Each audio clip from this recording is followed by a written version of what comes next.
Those are not the kids who end up abandoning Yidishkeit and abandoning tznius, shmir Shabbos, etc.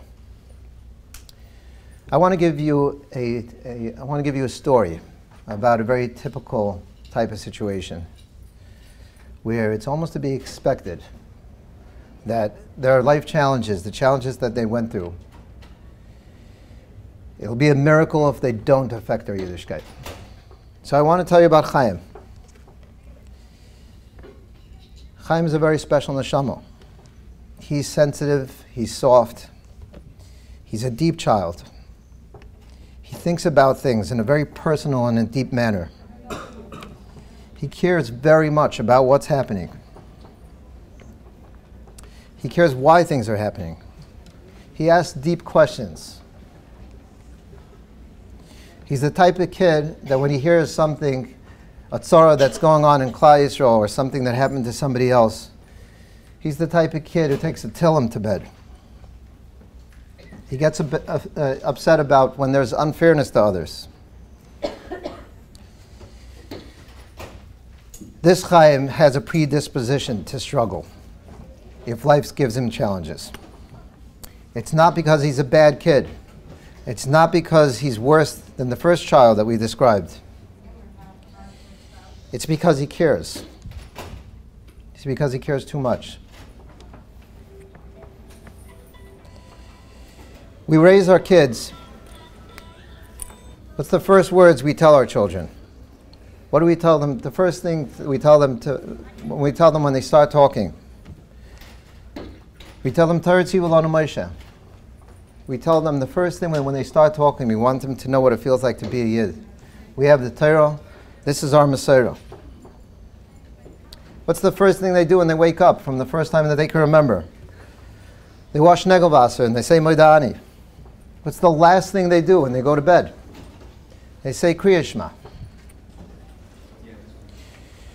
Their lives, from the moment they wake up, from their earliest memories, till the time they go to bed, it's part and parcel of every living moment is the background of Yidishkeit.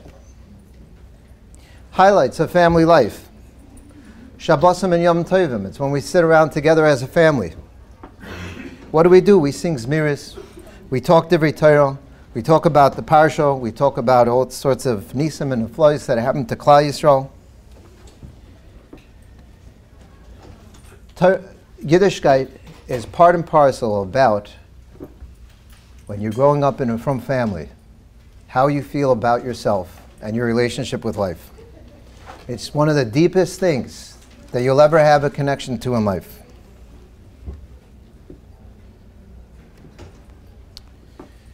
Chaim, our story about Chaim, he grew up in a house like this. It was a nice house, a healthy house. He heard the most amazing stories when he first went to school. He learned about the Ovis HaKadoshim. He heard stories about tzaddikim. He learned about amazing mitzvahs. He sang songs about how sweet Torah is. And then life started to send him some curveballs. Chaim had a learning disability. His friends were grasping what the Rebbe was saying. Try as Chaim could, he couldn't understand what was going on. Chaim got picked on by a bully in the class. He was treated like he had tzoras. I heard this from many kids. Anything they touch becomes tameh. Nobody can touch it. It's a horrible, horrible way to feel. He doesn't tell his parents what's going on. They have no idea. Well, Chaim has a hard time learning. He gets yelled at by his Rebbe. He's sent to the principal because he was doodling. He wasn't following direction in class. Chaim was completely confused. Chaim develops anxiety, racing thoughts. It becomes harder and harder for him. What was already difficult to focus becomes harder and harder for him to focus. His palms are sweaty before he walks into the school building. He's afraid constantly that people are going to see that there's something wrong with him. Why can't he learn? Why can't he focus? Why is he different than the other kids? Why is he not being matzliach? Chaim was shown pornography by a classmate after school on the way home from a smartphone that his friend found.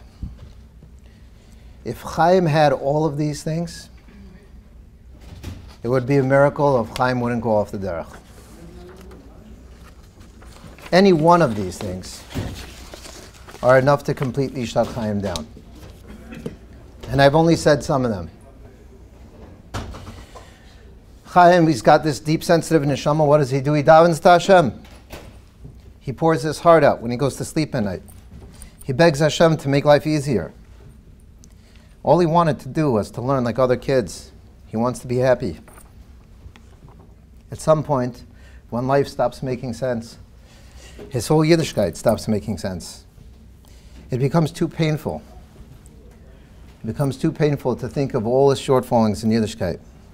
It becomes too painful for him to think that he can't learn Hashem's Heilige Torah. He's so frustrated his tefillos weren't answered, he can't bring himself to daven anymore. After he stops participating in all the things that he was supposed to do, deeper and deeper and more troubling feelings settle in. I'm a disappointment. I'm a failure. I'm worthless. I can't make it. These feelings, they spread out in 3 areas in life: in his family life, in his social life, and his relationship with Hashem. A child feels good when they make their parents proud. They feel good when they're doing the right thing, when they're being a good kid. They feel good when they have a good social standing. When they're not performing as they should, all of these areas become threatened. Chaim finds it very hard to feel good around his parents when he brings home failed tests. He has to have them signed. It's very easy to see when you see parents going to PTA. It's very easy to see who's got the successful kids. Anybody who's a Rebbe here, see the parents walk in with a smile and they walk out with a smile and they have a skip in their step. And the ones who don't have the successful kids, it's also very easy to see. Chaim doesn't want to see their face when they come home from PTA. He wants to stay in his room in those days. A person saw a child's social life. There's social roles. There's a social identity. When a child grows up, they think of themselves as part of a family unit, where they live, where they go to school. They're not old enough yet to think of themselves as individuals with certain personalities. They have certain strengths. They have skills. They have interests. This happens later on in healthy teenage development. Younger children think of where they fit in their family, in their school, and with their friends. I'm Chaim. I live in Muncie. I attend Yeshivas Beis David. If all is working well, that identity is a good identity. Unfortunately, Chaim doesn't have this liberty. He thinks of himself as a struggling child. He defines himself as the black sheep in his family, the failure of the school, the troubled one, the one who can't manage on his own. He doesn't have an internal way of feeling good. When we think about the relationship with Hashem, somebody who's grown up in such a part and parcel of every waking moment in their life, it's about how they feel with their Yidishkeit. When they start not doing well in the other areas of life, they start thinking to themselves, they're a bad person. I'm worthless. I'm going to Gehenna. I hear this from all the kids that I meet. I'm going to Gehenna anyway. What's the point? Hashem doesn't want to listen to my tefillos. Rosh Hashanah time, all the kids, they bring home, they have a nice project, and they bring home a scale. And it has on it the mitzvahs and the averos. And it's very cute, and they're proud to show it to you. And we put on more and more mitzvahs, and that gives us to a place that we're going to be able to be zeicha b'din. A child like Chaim, he looks at that scale, and he thinks he's got his averos way down on the other side. When he hears who's going to live and who's going to die, who's going to be successful, who's not going to be as successful, who's a Russian, who's a tzaddik, This is not a good time for Chaim. He probably leaves that scale in his knapsack. Let's think of Chaim. He's got low self-esteem. He's not doing well in learning. He has trouble controlling his anger. He's got so much frustration and confusion inside. Chaim's getting sent out of class all the time now. He has many more instances of discipline and punishment as opposed to praise and success. How heavy is his scale on the negative side? Chaim's situation progresses. He's older now. He has cumulative frustration, many, many years of it. He hasn't felt good in years. Now he misses minyan. He stops saying brachas all the time. He starts watching things he shouldn't. What side of the scale does he feel he's on now? Olam Haba? There's no place for a person like me in Olam Haba.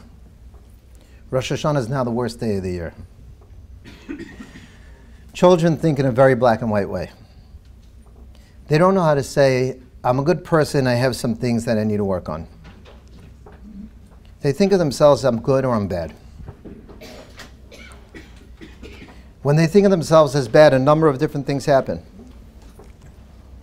Either they start playing the part. How does a bad person act? How does a bad person talk? That's who I am today. Or they get depressed and they stop functioning. Another option is that they get extremely dysregulated emotionally because they have absolutely no idea what to do. Many kids do all of the above. When we think of all the Yomim Tovim now, talking about Yidishkeit, we think of all the Yomim Tovim. All the Yomim Tovim become burdensome and painful. Pesach. From the time Pesach comes in, Chaim's already thinking about the Arba Bonim. He gets to the Rosha Ma'omer. His little brother asks innocently, he says, is Chaim a Rosha? I've heard this a number of times. Shavuos comes along. Everybody's celebrating Kabbalah Satira. They stay up and learn all night. What does Chaim do? He can't learn. He doesn't leave his room. He's a stranger to Yom Tov, while everybody else is celebrating. Shabbos. Shabbos is the best day of the week, not for struggling kids. Shabbos becomes the hardest day of the week. They have nothing to do. They have nothing to distract themselves. Chaim looks at the clock and counts down the minutes for Shabbos to be over. 3 days Yom Tov are a living Gehenna. At some point, the only possible way to live without constant feelings of disappointment, shame, low self-esteem, low self-worth, overwhelming pain and anxiety is turn off feeling towards all of these painful topics. It's like they turn off a switch. All of a sudden, they don't have to feel any pain. They don't care anymore. It's too painful to feel. It's too disturbing. Years and years and years of cumulative pain and frustration. I don't think about it. I tell myself I don't care. I can finally sleep at night. I finally feel some sense of calm. Deep down, those feelings are still there. But on the outside, that's the way it looks. They absolutely don't care. At one point, Chaim turns off his Yidishkeit switch. He doesn't feel like a bad person anymore. He doesn't feel shameful. He has some relief. The next thing that happens is they become a stranger to themselves. If we look deeper into this world of these struggling kids, when their healthy identity falls apart from their family, from their school, from their core values, they start to feel like strangers. Who am I? What does a person like me do? What don't they do? What do I stand for? In their mind, it's something like this. I don't know who I am. I don't know where I'm going. I don't know what's right or wrong. I don't know how I should look. I don't know how I should talk. I don't know how I should behave. Their sense of security and safety falls apart. The world is no longer a place that makes sense to them. When the person doesn't have a safe sense of self, they don't have a way to feel security. When there's no security, they don't have predictability. What's tomorrow going to bring? There's no safety, there's no sense of constancy. We function because we have a schedule. We wake up in the morning, we go to work, we go to daven, we come home to our families, we go to sleep. If you don't have that, you don't have a sense of predictability and security in the world. You no longer feel like you're living. You start surviving. I don't have time to talk about survival, but I can give another whole lecture about survival, how people act when they're surviving. Most of these kids, when they're struggling, they hold it inside, and it's years before it manifests to the point that the parents really understand what's going on. When I meet the kids and I ask them, when did you feel the way you did? They always report that they felt like they were turned off, they were dead inside for years before. Years before they were actually Machal Shabbos, they've already stopped caring about Shabbos. Sometimes it looks like it's happening very, very suddenly. I hear from parents, from one day to the next, my daughter went from being a Beis Yaakov girl, and all of a sudden she's wearing pants. Most times it's more of a slow process. They go from one school to the next school, from this class to that class, to this summer program. They go to an outward bound summer program. And slowly they become more and more disconnected from the mainstream. In any case, this is something that they've been struggling inside for a very, very long time. I used to say that all these kids are struggling from 7th grade. Now I say from 5th grade or younger. They don't want to burden their parents with it. They're too ashamed. They don't want to disappoint their parents. They don't want to see their parents fall apart. So they have a secret. And when a person holds a secret inside, it eats up at you. If my parents would only know how bad I am, if they would only know that I don't daven or make brachas, if they only know that I don't wait between milchiks and fleishiks, can you imagine? This causes a disconnect from their parents, and it causes them to feel isolated from their whole family system. To compound all of this, when they hit adolescence, and this is where we usually see their struggles manifesting,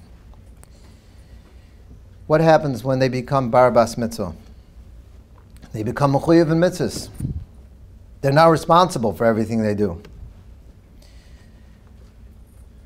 Take a boy, he now has the opportunity to wear tefillin. What does tefillin have inside? They have Kabbalah Sol Malchus Shemayim. It talks about schar v'inish. Child's not allowed to wear tefillin. They don't have enough. A child doesn't know how to be shomer kedusha enough to be able to wear tefillin.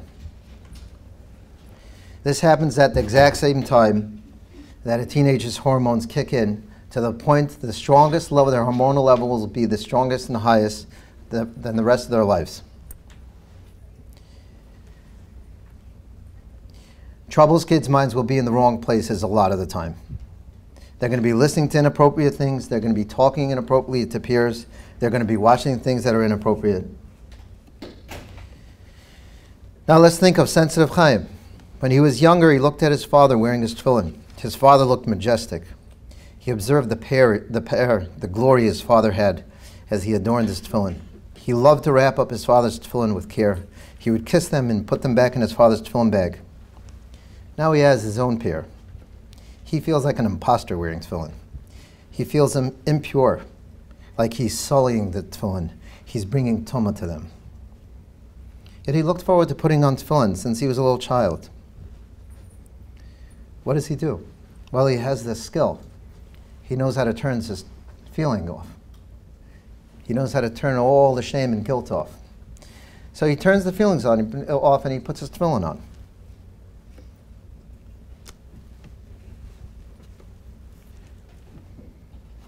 He can tune out all his feelings.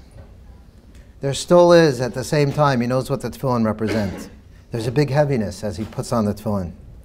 He ties himself up with the oil malchus shamayim, and he has to declare sovereignty to Hashem, and that he's going to keep all the mitzvahs. And he reminds himself that if he doesn't keep all the mitzvahs, it's not going to be good. His tefillin feel restrictive. They weigh 1,000,000 pounds. I hear this from adults who've never taken off their tefillin, that's the way they feel. Chaim is successful at ignoring these feelings. He can put them in the background. At least let me keep one important mitzvah. It only takes a minute to put on. Sometimes he puts them on right before Shkia for 30 seconds. He doesn't want to miss a day. He's able to hold this up for a number of years until he can't do it anymore. Now thinking of tefillin brings up the strongest feelings of feeling restricted and heaviness and dread. The strongest feelings of angst and pain. His tefillin sit in the closet. When he sometimes thinks of putting on tefillin, he experiences a cacophony of feelings. He feels sadness, heaviness, feeling trapped. He feels anger at himself. He feels anger at Hashem. He feels dirty, unworthy. And this is just to say a few of the feelings. Better keep those tefillin in the closet. Many times we find that tefillin is the last thing that they give up, but it's the hardest thing to start again. Like I said, many adults who've never had this of letting go of the tefillin, they have this relationship of tefillin today. I've talked a lot about the boys. I want to talk a minute about tznius. Tznius is usually the first to go away and the last to come back.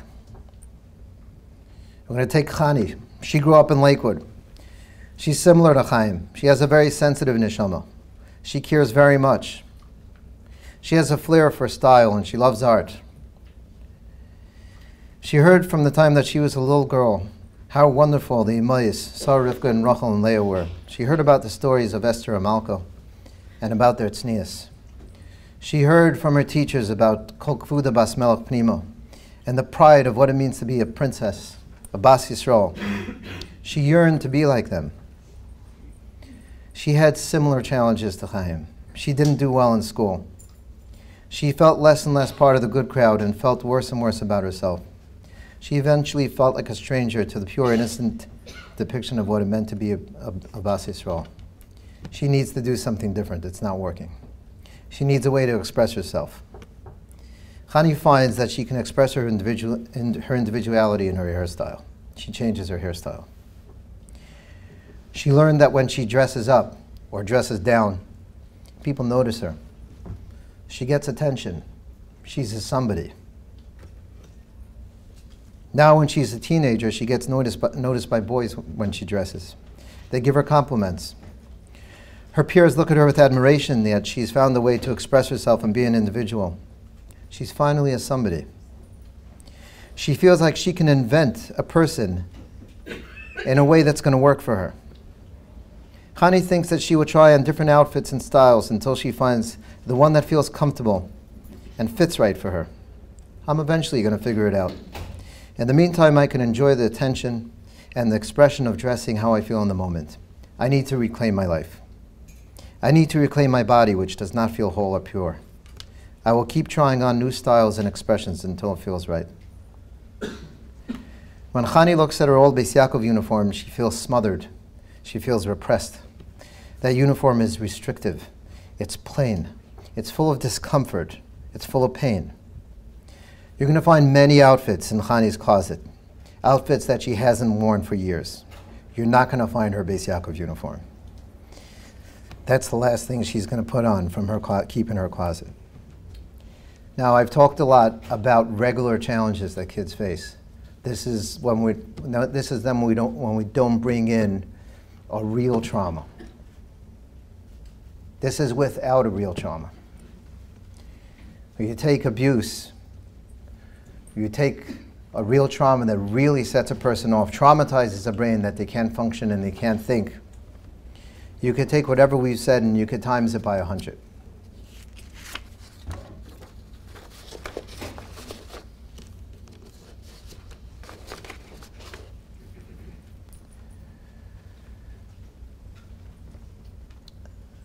It's 2:23.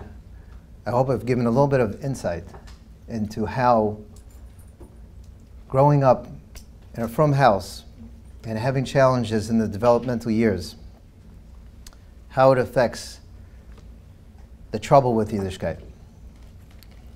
I don't want just this to be something depressing. When we can understand this as parents, when we can understand this as a community, we could shift our focus.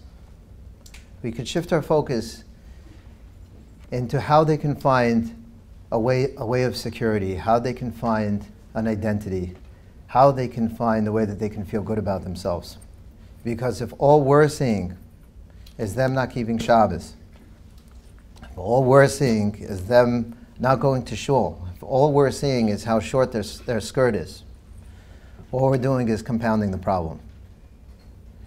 These kids have a very, very different way of coming back. And it's not going to be through just putting all those mitzvahs back on, the ones that are so painful for them, the ones that they feel such a disappointment to, the ones that they have so much heaviness, that there's so much anxiety related to, the ones that it took years and years and years of when they felt smothered and when they felt shameful. Those are not the places that they're going to start. It might be the last things to come back. And we need to notice this. We need to be able to start relating to them and be able to see the goodness in them. We need to be able to see their midas tovos. We need to be able to bring out how they can be successful. We need to be able to see how they can start feeling that they're part of our system, that they're part of our community, that they're part of our families.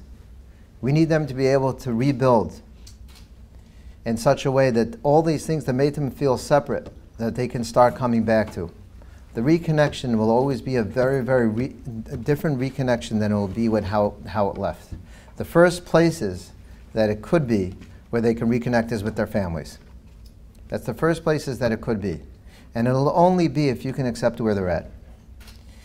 If all you see, again, is all the things that they're not doing, when they walk into the house, they see that all you notice is their dress. They see that you're looking at what type of hairstyle do they have today. They see that you're looking about what time did they wake up, what they didn't do. You noticed if they didn't make a bracha or wash their hands. This is not a way that they're going to connect. If you could look at them as these struggling deep neshamas, and I don't know why Hashem gave this challenge to this generation. Some of the nicest people, some of the deepest people, some people who have the biggest sincerity, that they have to go through these challenges and find a very, very different way, a way that's outside of the mainstream system. The mainstream system just didn't work for them. I don't know if I only have 3 minutes. I can either say it about Torah, or some people can ask some questions. Does anybody want to ask something?